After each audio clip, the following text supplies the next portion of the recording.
It's been a few weeks since Bound for Glory, but since then, TNA Impact's been bound for the bin. Can it bounce back tonight, or are we going to get another poor episode of TNA? Welcome back, guys, to Fog Wrestling. This is TNA, the 12th of November, 2005. However, it was taped on October 26, 2005. So we are, about almost 3 weeks out of date here. 3 whole weeks, damn it. You know what annoys me about this? So you've got certain stars on every week, but yet they tape it on the same day?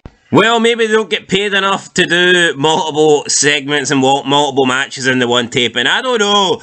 But we kicked off with Monty Brown in the ring. He wants a shot. He says he's the most dominant male in the business. He demands a shot at the NWA World title, but might not get one because Abyss comes out with Fowler Mitchell. Fowler Mitchell says Abyss is the one man who's more deserving of a title shot. But Monty Brown doesn't care about Abyss. He wants Jeff Jarrett to feel the pounce, period. Looks like Abyss and Monty Brown could come to blows. They're like shaking fists at each other. We get an awkward 10-second wait, and then Matt Hardy's music plays. Matt Hardy, looking drugged out, comes out. Oh, you must be drugged out, mate, because it's Jeff Hardy. Darkness to the top. It's not Matt, it's Jeff. Matt, Jeff, they're both drug addicts at the end of the day. It could have been either one of them, right? But Jeff Hardy comes... I'm not even sure Jeff's supposed to come out here. Jeff Hardy comes out, gets in the ring. They both just attack him for whatever reason. Then they start beating up each other. Jeff hits a missile drop kick on both guys. Then security come to separate all three. And you know what this led to? This led to absolutely nothing. So I've got to ask, what was the fucking point? Yeah, again. I just, like, you know what? Monty Brown's got passion in his promos, but I think he is just a bit of a drug head. No one can convince me he's not snorting a line before he comes out, talking about the evergreens and, like, what pills are you on? James Mitchell says. Come on, buddy. What bit you in the Everglades? We move on. Yeah, we'll move on. Yeah, we move on. X Division match. Samoa Joe, he doesn't pop pills, he just pops hamburgers, so good for him. He takes on Austin Aries. Daniels does some commentary. They talk about this 8-man X Division elimination tag match that's going to happen at Genesis. Daniel says that Samoa Joe's not the leader of their team because the leader needs to be someone with experience, and that is obviously him. The Dark Angel, contest, Christopher Daniels. Not AJ Styles, Samoa Joe, wins the match, so Samoa Joe wins. He beats Austin Aries. Who cares? Not me. Then he looks at Chris Daniels and is like, I'm the leader, buddy. I'm going to eat you, boy. Then go backstage. We have Shane Douglas, Scott D'Amore, and Larry Zbyszko. It looks like Scott D'Amore has asked for this time. Scott D'Amore suggests that they put 4 hockey sticks up on the poles for Team Canada versus Free LK, Free Live Crew. I guess Scott D'Amore has forgot that we wrestle in a 6-sided ring here at TNA. So therefore, you would need 6 hockey sticks and not 4. Yeah. But can TNA afford 6 hockey sticks? I'm pretty sure they just went with 4. They went with 6. Did they go with 6? Aye. There you go. So, D'Amore is adamant they should do this. Zbyszko's not sure. And then D'Amore says, well, if you do this match, I know the buy rates will rocket.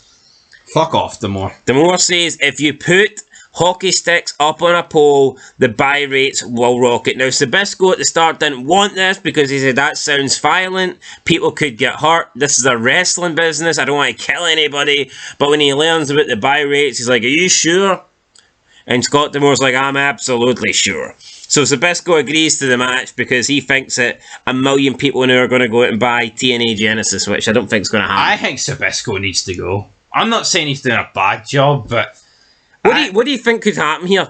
More buy rates or more hockey sticks on a pole? What will feature? What will be? What number will be higher come Sunday night? Due to this, will they get 6? No. Who gives a fuck? Do you think? Serious question. Do you think there was 1 extra buy rate for this pay-per-view based on the fact there was going to be hockey sticks involved? No. Well, there you go. The only people that would are like NHL fans. And even then... Would they really though? Yeah, but like... No, it's different if you're going to get Greg... Who's that famous Canadian? Greg Nowinski or something? Aye, something like that, aye. Aye, him. Chris Jericho's dad? I don't fucking know. But I just don't think that... Jericho? I don't know. Eddie Irvine. I just don't think that having a couple of hockey sticks is going to get people to tune in the mass numbers. Like, No. Like, I mean, you could have a match in TNA or WWE and say, oh, there's going to be a bunch of footballs surrounding the ring. And we love football, but we're not going to be like, right, well, I need to buy that now. I mean, that's a must-watch. yeah, it's not a mad stipulation. It's just literally here. They're going to use these weapons once they bring it down. I can think of way madder, like Judy Bagwell on a forklift. Yeah, that's at least... That's a selling You don't want to see that. Anyway, Larry Sabisco also adds Kip James as the special guest referee, which Scott D'Amore's not happy about. But maybe he'll be happy on the night of the pay-per-view, because Kip James comes out looking like a big transvestite, so I mean, that might cheer him up a wee bit. I like it, boy. Next match, we've got Kip James versus Lex Lovett. I mean, what can you really say about Lex Lovett? I didn't love it, so... Billy Gunn wins. After the match, Team Canada and Free Live Crew getting a brawl, and Kip James and Conan still aren't speaking for whatever reason. Conan doesn't trust Kip James. We then got the challenge match. It was Petey Williams versus AJ Styles. These guys will meet tomorrow night, but they're going to meet tonight as well because why not, really? Whoever hits their finisher will win the match. Styles tries to go for the Styles Clash. Petey Williams is grabbing onto the ropes. He's grabbing onto the ref. He's grabbing onto everything he can. Scott D'Amore comes in when the ref's down and tries to attack Styles. He does attack him, but Styles is like, nah, not today. I'm not selling for you, fat man. Hits a Pele kick and then goes for the Styles Clash, but Petey Williams hits AJ Styles with the belt. And then he hits the Canadian Destroyer and he wins the match by default because whoever hits their finisher wins the match. I actually kind of like this stipulation because I don't think if you lose, you don't really look weak. You know what I mean? Even though the Canadian Destroyer is, supposed to destroy people and if you look at current day wrestling, Orange Cassidy just butchered this move, man. But I like this. I actually like this. Fuck Orange Cat. I like it as well because you're not really losing. You're not getting beat 1, 2, 3 and you're not tapping out. You're simply having the other person's finisher hit on you. It's probably the perfect way to have a match just before your actual match at the pay-per-view. I agree. I still don't really like the fact that they're doing this, but whatever. Then we get an interview with Shane Douglas, Larry Sabisco, and Raven. Raven confronts Sabisco about mistreating him. He points out Sabisco can't fire him. Sabisco says that he's basically going to make Raven's life hell unless Raven signs his contract and leaves. He doesn't do it. Raven drops the papers, he attacks Sabisco, security gets in, pulls Raven apart, and it looks like Sabisco now I guess this is like the Austin McMahon feud, but way worse, buddy. Hey Raven, is there a girl in your head? See next time that fucking line gets used, man. Can we actually see this girl that's in Raven's head? It's been going on for about 2 months, nothing's happened. Like, who is it? Plot twist, he's gay. Raven and Billy Gunn are dating.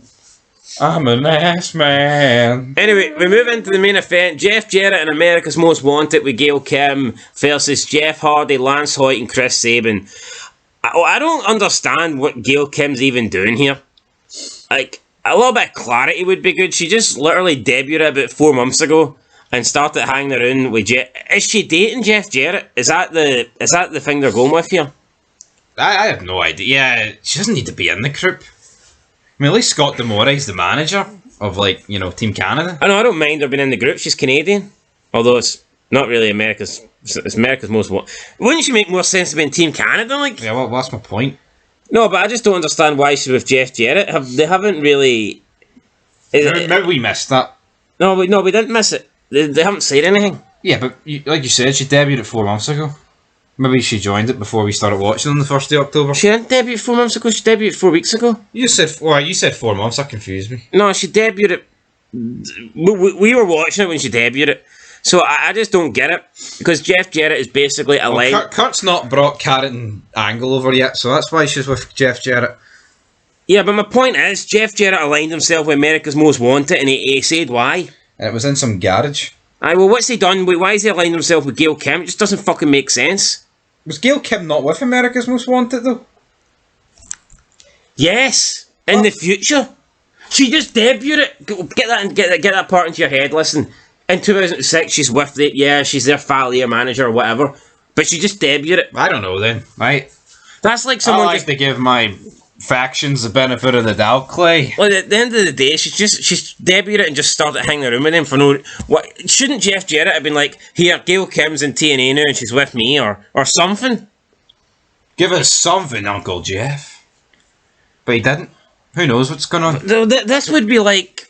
Right, see as long as I'd love to debate this, there's bigger problems with TNA at the minute than why is she managing him. Now, what's the bigger problems then? The fucking... I don't know. I'll tell you what a big problem for me is. Jeff Jarrett had to hit a stroke off the top rope to beat Chris Sabin.